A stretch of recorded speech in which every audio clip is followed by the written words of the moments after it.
All right. So today I'm really excited to have this conversation with you because there's a reason you're not growing. And there's only three reasons that you're not growing. And you are going to fall into one of those three. One of those three are holding you back from growing the way that you want, from getting the new patients that you want, from getting the results that you want. And you can actually identify those and fairly easily figure out what is going on. And at the end, I'm going to drop a software that will help you do this quickly. And you can integrate it with your PMS and it will tell you actually where the problem is. And it connects your marketing and your PMS. So I'm going to drop that down below at the end of the show and I'm going to explain this to you. But first I want to tell you a story. So I'm working with a client right now and this client is wanted to grow.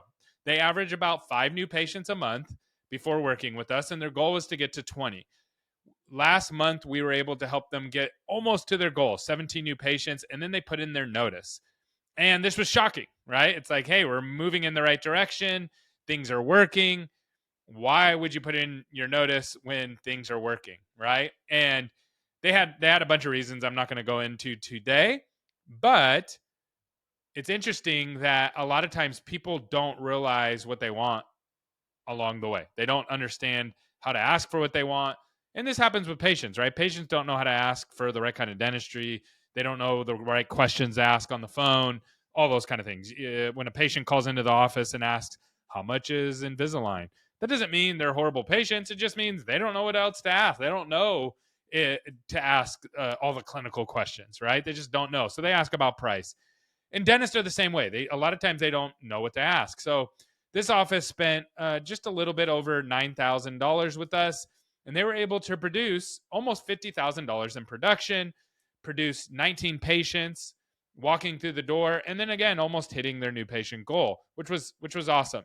And this was all done on only a 56 schedule rate. So they were only converting 56% of their opportunities. So imagine if they converted more of their qualified opportunities. And that doesn't count the unqualified opportunities. So today what we're going to talk about for you guys out there is how to actually identify who to hold accountable, because there's only 3 people that you can hold accountable when it comes to your marketing, and one of them is preventing you from growing. So we're going to talk about that today, and at the end I'm going to give away a link to a software that will help you grow down in the comments. So stay tuned.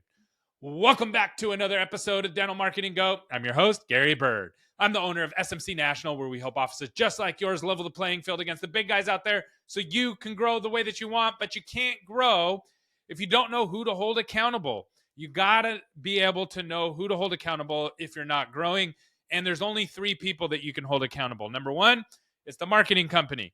They usually get the bulk of the accountability when you don't grow. But there's a second person that you can hold accountable. That's your team. And the third person you can hold accountable is you. And today I'm going to give you a list of things how to tell who you should be holding accountable. Because sometimes it's not easy to tell, right? Sometimes you might hold the marketing company accountable, but your team's not answering the phones. That's not the right. If you fire your marketing company, it won't fix your team not answering the phones problem, right? And so we want to get clear on who to hold accountable. And I'm not against holding marketing companies accountable. As I told you in the story up front, there is a client that recently let us go and decided not to work with us anymore, even though we were reaching their goals. And more than likely, it's just a problem of them not understanding who to hold accountable in this situation. So there's only 3 people that you can hold accountable. So let's talk about first how to, like, when you should be really paying a close attention to your marketing company. So number 1, your marketing company needs to be dental specific. If you're not working with a dental specific marketing company, the chances of you succeeding is very, very low. Now, is it possible? Of course it's possible, but it's not likely. It's not likely. Most marketing companies that are non-dental have no idea what they're doing, and it's very, very confusing to even do the marketing, like not the technical side of marketing, like running the ads, but how to make sure that you're going to get results, because there's so much nuance about dental, and it's hard. It's hard. You're listening to this right now because it's hard for you to grow your practice, right? And you're in dental. I'm in dental, and this is all we do all the time is dental marketing, and it's hard for me. So imagine somebody brand new coming in. So you might save a little bit of money by working with a non-dental marketer, but you're not going to get to where you want to go. So that's the first thing that you want to look at. The next thing is you need to have experts who understand the dental industry inside and out. So this is similar to a non-dental specific marketing company, but there's a lot of fly-by-night dental marketing companies out there. And what I mean by that is you'll notice a lot of young kids that are running ads and guaranteeing the stars and the moon. They're like, I guarantee that you're going to get 100 new patients, and if you don't, you never have to pay me any money, blah, blah, blah, blah, blah, blah. That's not by accident, okay? I speak at some of these conferences for marketing agencies. They invite me in occasionally, and I come and speak there, and I actually see people there that are teaching these young kids, hey, go start a marketing agency and do it just in dental and give an irresistible offer that they can't refuse. And then what they do is they work with as many people as possible. And then if 10% of those people end up working out, those are your clients. And it has a huge failure rate. And it leaves a really bad taste in the dentist's mouth. The reason for this is, yes, they're dental specific, but they're noobs. They don't actually know what they're doing. And they're learning on you. They're testing on you. It's very similar to getting your dentistry done by someone who's fresh out of college. Does that make sense? Okay, dentist, I hope that makes sense to you. So would you want to get your dental work done by a brand new graduate right out of dental college? Would you like to get a dental implant by a brand new dentist right out of dental college, and day one, week one, month one, they're working on you? Probably not, right? They don't have the experience yet. You would probably like to get that work done by an experienced, trained dentist who's been doing this and has gotten their reps in. No different than for marketing companies. You want to work with somebody who's been in dental and understands what you're actually trying to do. Okay. Another thing that you want to make sure that you pay attention to is work with somebody who has a good reputation. Now, you will notice in dental that not every marketing company, there's no such thing as a perfect marketing company. People are not going to be 100% happy with the marketing company because marketing is very complex, especially when it comes to growth. And so you want to make sure that you're working with somebody that has experience and has a visible reputation. What do I mean by that? Can you actually go talk to the owners? Like, can you communicate to them? Do they represent themselves well on social media? Someone who's on, like, I'm on social media all the time. If someone's really mad at me, it's very easy to get a hold of me, very easy to get my attention. Now, for me, I pay close attention to every single one of our clients. I know all of them by name. I know who's off track, who's on track of their goals. I also can integrate with their PMSs. So I actually know what's going on with almost every single office, and we talk about it every single day. So if someone's not happy, I usually know more about their new patient flow than they do. And I'm happy to talk to them about it. In fact, that's great. I want to do that. And there's other people who do that as well in the dental industry. Those are the people you want to work with. Now, again, no one's perfect. There's people out there that don't like me and don't like us and weren't happy with us, of course. And just like there's patients who aren't happy with you and didn't like you and said, that you didn't do your job. But 90% or 95% of your patients love you and they like you and they want to come back to you and they refer to you. And same with us, okay? So you want to work with somebody like that, that you can get a hold of, that's visible, that you can reach, okay? Okay, marketing. Another thing on the marketing side, unclear ideal patient. You don't know who you're actually trying to reach. If you go to a marketing company and you just simply say, hey, I want to do marketing, and they don't talk to you about, like, okay, where are we going to drive those patients? Are they going to come through the hygiene schedule? Are they going to come through the doctor schedule? What types of patients do you want to attract? And they don't pull up like mapping and demographics of your area. Huge red flag. Like, you are going to get what we call in the marketing industry a spray and pray approach. And you don't want that. It wastes money, takes a long time to optimize. You just don't want that. Okay, number next. You need to hold your marketing company accountable if you have misaligned marketing. I'm sorry. No, let me go back. Okay, this is a good one. Websites not optimized for conversion. What do I mean by that? If your marketing company just does whatever you ask them to do and they never push back on you and they're just they're order takers, that's a huge red flag. Imagine if a patient came into you and was like, hey, I want you to shave down all my teeth and I want you to, shave a middle in my tooth and, a big gap in my tooth. I want that. I've seen people on TikTok doing that now. And I want you to do all this crazy treatment. And you're just like, okay. And you don't explain to them any of the risk, any of the problems. I saw somebody selling snap-on veneers that people could do it yourself, snap-on veneers. If they come in and say, hey, I want snap-on veneers that I can do myself, just do it for me. And you don't explain to them, like, dude, that's not good for you. That's not healthy. This is going to be detrimental to your health. You need to preserve your tooth. Like, of course you're going to warn them, right? Of course you're going to warn them because you care about their overall well-being and they're going down a really dangerous road. When dentists come in and just ask for a bunch of crazy marketing stuff, which happens more times than not because they don't understand marketing, just like patients ask for crazy things about dental because they don't understand dental, you have to have somebody who's willing to push back on you and say, no, we can't do that. You shouldn't do that. That's going to hurt you. It's not going to help you. And at the bare minimum, they need to say, okay, we're willing to do this, but if this doesn't work, we need to cut it short and we need to pivot back to this strategy or we need to try this strategy. Very, very important. That's a huge red flag, okay? So that's how you know who to hold your marketing company accountable to. One last thing, make sure that you're holding them accountable to the things that they can control, right? Leads, qualified leads, new patients, things like that, okay? Okay, next, your team accountable. Okay, so how do we know when to hold your team accountable? Okay, number one, unanswered calls. And you say, oh, I answer 100% of my calls. No, you don't. You don't track it. You're not even holding your team accountable. You're missing at least 35% of your calls. You're missing at least 35% of your calls if you're not tracking it. So important. You got to hold your team accountable to this. No marketing in the whole world, the best marketers in the world, cannot drive you new patients if you're not answering your phones, period. Missed calls, missed opportunities. Converting calls on the phone. What is your phone conversion rate? Not what you think it is.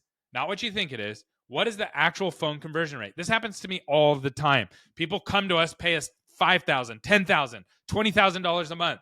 And then we pull up and listen to their phone calls in the first week of marketing, and their team's horrible. And we're like, hey, we trained them. Here's the training that we gave them. And they're not doing it. And then the doctor goes, oh, man, sorry. I'll talk to them. No. Don't talk to them. Hold them accountable. Why aren't you following the scripting that we gave you? Why aren't you doing it? I'm all for supporting people, but I'm not for the doctor losing thousands and thousands of dollars because they're scared to hold somebody accountable. That's horrible. Okay. That's something you have to do. You have to hold your front desk accountable. Okay. Struggling with basic patient questions. Here's another one. Most dental front desk people are rude. Sorry, front desk dental people. A lot of you are rude. How do I know this? Well, I call tons of dental offices all the time for market research, and I listen to thousands of dental calls. And I don't think it's because the front desk wants to be rude. I think it's because there's an unbelievable amount of stress put on them at the front desk. People checking in, checking out, billing, insurance, doctors asking for things. Everybody's asking for something from them. And so that's a big problem. But you got to be nice to people when they call. If you're not being nice to people and you're just being short with them and you don't know how to answer basic questions and you don't know basic phone etiquette, your marketing is going to fail. No one wants to come into an office. I have a client that we had. They're no longer a client. The doctor answered the phone and was rude to the patient. She yelled at the patient. And said, we're a fee-for-service office. We don't do this with insurances. Patients don't know what a fee-for-service office is. They have no idea, right? And so your marketing's not going to work if you do that. I can't even tell you the crazy stuff that we've heard on the phones with teams because their doctors refuse to hold them accountable. We send the recordings, we give them the averages, we give them the training, and and I hear this all the time. Well, I don't want to embarrass them and listen to the calls with them that they're not converted. It's like, why? You don't want to grow? Like that's one of the biggest bottlenecks in dentistry, okay? All right, here's another one. First impressions, and not just answering the phone, but the first impression when the patients are walking through the door. All right, you can't fumble those. Here's another one that you got to hold your team accountable to. Ineffective treatment presentation and financing options, not having financial options and not following through. What do I mean by that? So many offices that we work with, we get the patients in, we fix the front desk, the patients come in and they don't buy treatment. And it's like, well, why didn't they buy treatment? Well, your team doesn't know what they're doing. And again, we have training around it, but you have to hold your team accountable to it. Well, they were just shoppers. So you're just telling me that just for funsies, these people are going around coming in and getting prices? No, they're going to do the treatment somewhere. They didn't like you. They didn't like your team. That's why they didn't buy from you. Just like you wouldn't reach out to me for funsies and say, oh, Gary, we want to do marketing. Here's all this information. Let's plug into the PMS. Let's pull up maps. Let's do all this. And then you decide not to work with me. And it was just because, and I just say, it's just because, but you go and work with another marketing company. We did something wrong. We either weren't meeting your needs, weren't able to meet your needs, or weren't able to convince you that we could meet your needs. Right? And so it's the same thing with new patients. So you got to have people that you can actually hold accountable, and that's a separate conversation. I'm going to talk about that in a minute. All right, next one is the doctor. Okay, the owner doctor. So ultimately, everything rises and falls on leadership, right? So the marketing company, I gave you a list of things to hold them accountable. Your team, I gave you a list of things to hold them accountable. All right, here's the hard truth. The doctors. When is it the doctor's fault when they're not growing? I'm going to give you some ways to tell this, okay? Number one, you don't have any incentives for your team. What do I mean by that? Now, if you say things like, I give them a paycheck and that should be good enough, you're probably not going to grow. I'm sorry, that's just the way that it works. That's in my experience. You have to give incentives to the upside for your team to want to participate in your upside with you. Let me explain what I mean. You have a front desk person. They're young. They're impressed. They're like really busy and they have a lot on their plate. And then a new patient calls. What's the upside for them to convert that new patient? Do they understand why it's so important that they convert that patient? I'm not saying you have to give them money necessarily, even though that wouldn't hurt. If you had like a new patient bonus, if we get to a certain number, that they get a bonus for getting to the new patient number. But even without that, do you have something? Do they understand how that impacts your office? If the answer is no, which is usually the case, they don't, their work in front of them is more important than that new patient because there's patients standing right in front of them. And so they're just going to rush through that new patient call, and it actually makes their life easier if they keep that patient call short and they get that new patient off the phone. And that's easier than scheduling them and then having to deal with another new patient on top of everything else that they're already doing. And this is true in every phase of your business. What's the incentive for your team? Do they understand how they play into the bigger picture? If not, that's on the owner. There's no way around it. That's on you, the owner doctor. Okay, what number next? Avoiding patient financing. This is a big one. So you have patient financing in your office. That's great. But you go to your team and you tell them, hey, I really like the patient financing, but don't only use it if you really have to, because it costs us a lot of money. Well, here's what your team's going to do. They're going to go through their whole normal process because you told them to. And then if the patient tries to walk, they're going to go, but we have patient financing. And then you come off like a used car salesman chasing the patient. And it's because you did it. This happens also with dental insurance. You say you're in network with dental insurances, or you decide to participate with dental insurances, which is fine, right? If that's what you decide to do. If it was me, I'd be fee for service, but whatever. And that doesn't work for everybody. I get that. So you tell the team, hey, we participate with these, or we build these, or whatever. We're in network with these. But then you're like, oh, I can't stand these insurances. I hate these insurances, and you're vocal about it. So someone calls and says, hi, do you accept ABC insurance? And you've already trashed ABC insurance to your whole team. Your team starts to screen them out, which may be a good thing. I don't know. But if you're trying to get more new patients, it's a bad thing. That's on you. That's on the leadership. Okay, what's another thing? Strategic offers to the patient to grow your office. We don't do new patient specials because we're above that. We're medical professionals. Okay, that's fine. But you do realize that's going to impact your new patient numbers, right? Well, it brings the wrong kind of patient. Does it? Does it? Let me explain something. If I go to events and I market online, everything I do for dentists to come work with us, we give it away for free up front. Everything. I give away the webinars for free, the daily podcast. I have all the resources. I do it all for free. Why? Because dentists aren't going to pay money to come participate with this stuff. They're just not. If I said, hey, we're going to do a marketing eval, it's going to be $1,000, I'd have no new clients. I'd have none, because dentists won't pay that, because every single other marketing company does it for free. Is that because dentists are cheap? Is that because dentists are the wrong kinds of people to work with? No. It's because they're extremely cost sensitive, and you have to display value before you can get them to participate with you and actually give you money. That's dentists, okay? Patients are the same way. What you want to do is you want to try to figure out, how do I attract patients who fit my avatar, the kind of patient that I want to do the treatment on, and how do I get them into the office as frictionless and as easy as possible? That way, I can do as much work as possible. It's like the oil change. Why do these mechanics do oil changes for $49, $59, $69? Why do they do that? They don't make money on it, I can tell you that. The oil almost costs that much. They pay insurance. They have labor costs. They have overhead. They have their rent. They're not making money on the oil change. Why do they do that? They do that so you bring your car in and you get it up on the rack, and then they can see the problems, and then they can fix the problems, and that's how they make money. So what is the oil change of the dental industry? It's cleanings, it's consultations, and exams.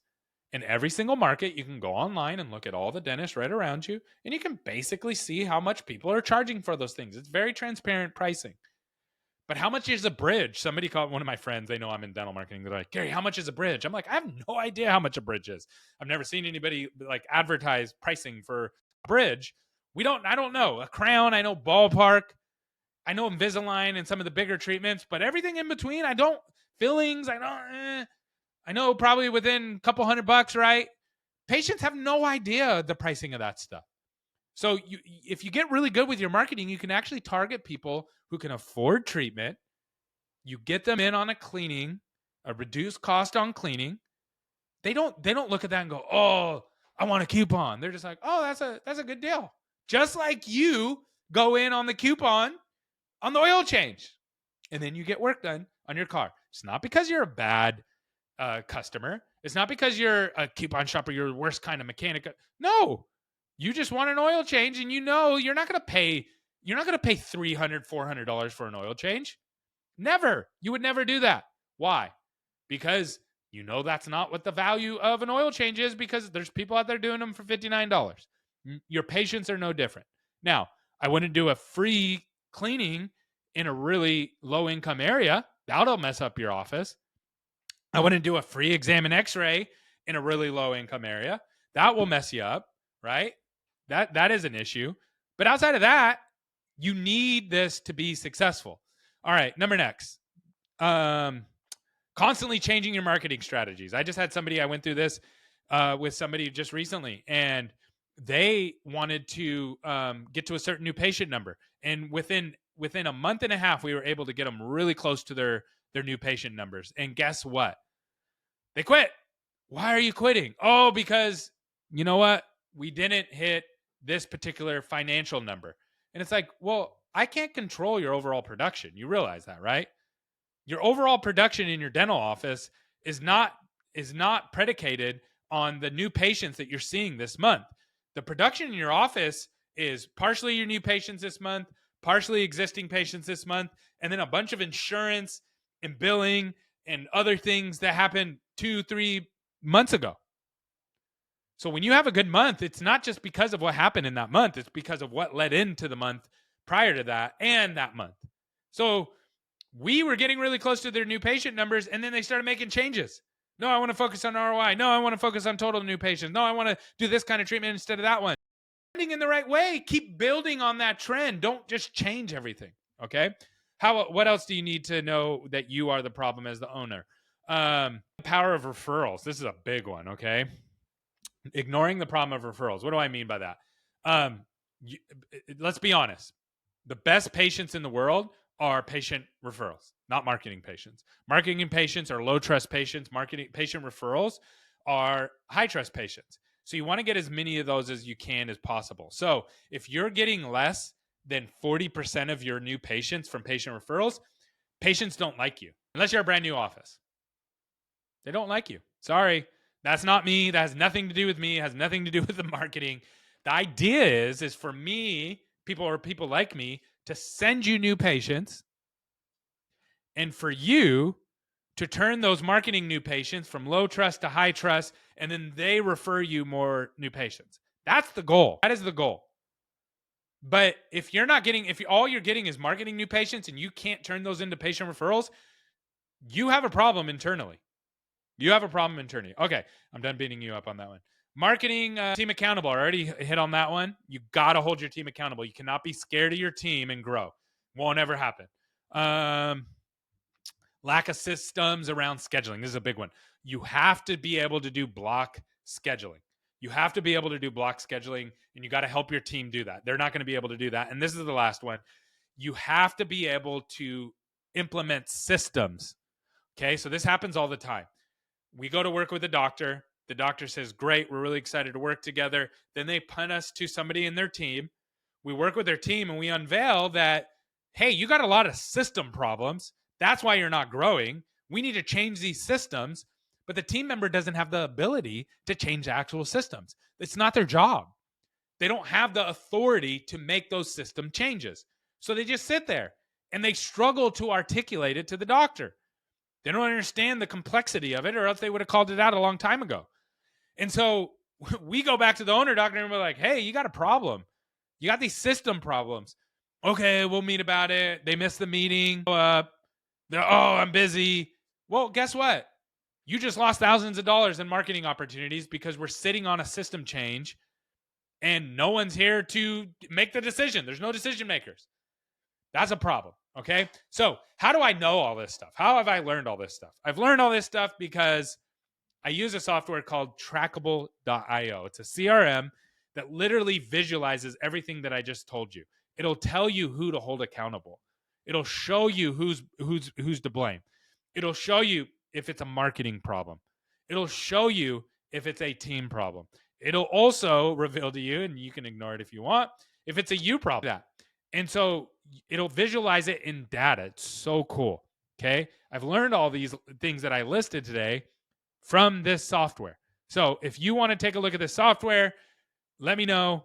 Drop it below. You can get a free demo and take a look at it. It's awesome. I use it for every single account that we work on. Thanks for tuning in. Thanks for listening to me complain. Thanks for listening to me rail on everybody in the dental industry. I hope you have a good day.